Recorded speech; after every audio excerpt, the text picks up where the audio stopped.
कि हम जो भजन करते हैं उसका एक अंश हमारे पूर्वजों को मिलता है। जितना भी हम भजन करते हैं, जैसे हम जूम सत्संग में अब जो भी समय दे रहे हैं, उसका एक अंश हमारे पूर्वजों को जरूर मिलेगा।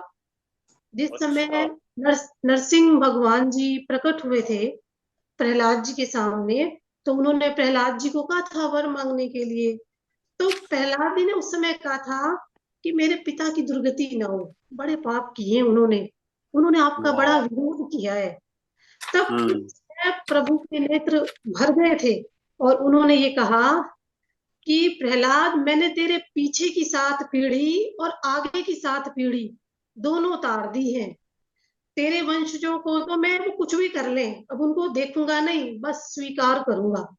ये ये बात है, ये भक्त का देखो चरित्र देखो, जिसको पिता ने मारने की कोशिश की, कितनी बार, कितनी यातनाएं दी, और वो देखो, ये है गुरुमुख का काम, ये है कि फिर कहते मेरे पिता की मतलब गति ना हो, बस उसकी गति, उसका उद्धार हो जाएगा।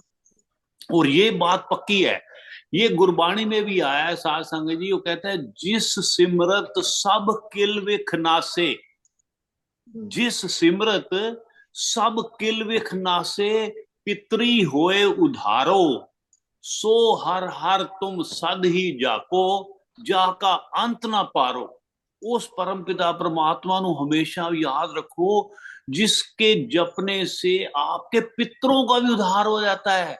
ये मतलब सिर्फ ऐसा नहीं कि अपना उद्धार, इसका प्रभु का नाम ऐसा है जिसके सिमरने से पितरों का भी उद्धार हो जाता है, कोई अंत नहीं उसका, पारावार नहीं। ये बिल्कुल ठीक, बड़ा कमाल की बात है, प्रहलाद जी ने चाहिए। हाँ जी। अभी सारे कष्ट भी प्रहलाद जी को मिले, और जो मात्र पितृ भक्त थे वो तो प्रहलाद थे ही थे। और एक बात और आती है, जो भगवत भक्त है, जो वैष्णव भक्त है, वो मात्र पितृ भक्त तो है ही, वो समाज की सेवा भी बहुत अच्छी करते हैं। वो वाह। देशभक्त भी उतने ही अच्छे होते हैं। ये जय बड़ी हो जय। विशिष्ट बात है ये।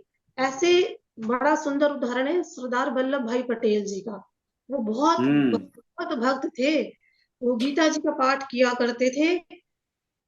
जितने वो राष्ट्र भक्त थे, जितने भगवत भक्त थे, उतनी राष्ट्र भक्ति थी। जिस समय हमारा भारत देश आजाद हुआ, तो उन्होंने सबसे पहले कहा कि सोमनाथ मंदिर बनेगा, सरदार वल्लभ भाई पटेल जी ने। और सारी वाह। जितनी हमारी ये रियासतें थी, सारी अलग अलग थी, सब अलग अलग राजा होते। आज जो हमारा अखंड भारत है, ये उनकी देन है, सरदार वल्लभ भाई पटेल जी की। उन्होंने सारी रियासतों को एक किया। उस समय वो गृह मंत्री बने थे। तो ऐसे हम्म। माता पितृ भक्त हैं, राष्ट्र भक्त हैं, भगवत भक्त हैं।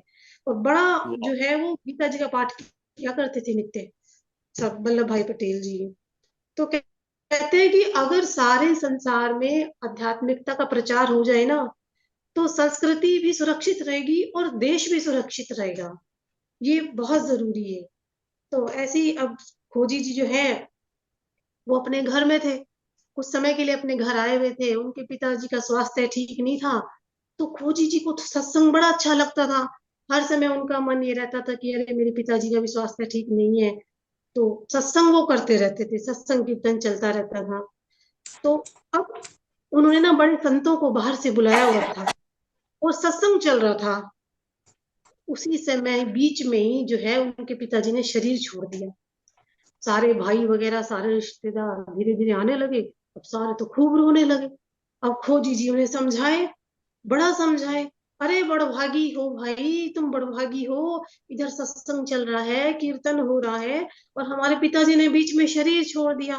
कोई रोए नहीं, कोई रोए वाह। नहीं। लेकिन उन्हें तो बातें सबको ऐसी लगी जैसे जले पे नमक छिड़क दिया हो।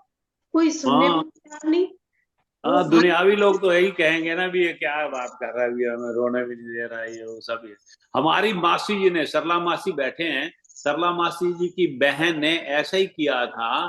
तो इनकी बड़ी बात, जो चांद दीदी की माता जी हैं, मेरे ताई जी बीबी राज रानी जी, उन्होंने ऐसे ही कहा था इनको। ये छोटियां थी ना मेरे माता जी, और ये तो भी इनको रो रहे थे या कोई और, सारे को बहुत प्रेम था। नानी माँ ने, सारा बाजार बंद हो गया अबोर का, इतना प्रेम था सारी संगत के साथ, सारे अबोर थे, छोटा सा हुआ करता था तब। तो जब स्वास्थ्य आ गए थे तो रोने लगे, तो मेरी बीजी ने कहा, ताई जी ने, चांद दीदी की माता ने, कहता भी कोई नहीं रोएगा, पाठ चलेगा, यहाँ पे पाठ करना है, कोई जब श्वास छोड़ रहे थे। तो मतलब उनकी बातें याद थी, तो मैंने भी सुखचैन भाई साहब से मैंने कहा भी नहीं, बाद में देखना जो भी यार, इनके सामने एकदम एकदम प्रभु का नाम जपते जाओ, जपते जाओ, जपते जाओ, जितना हो उसके पाठ को। बहुत सुंदर बात है आपकी। हम बुजुर्गों का कथा सुनने का ये फायदा होना चाहिए हम सबको, हम्म। कि जो भी सुख दुख में उनको याद करना। बहुत सुंदर। हाँ जी। तो अब खोजी जी तो सबको कही जाए, रो मत रो मत।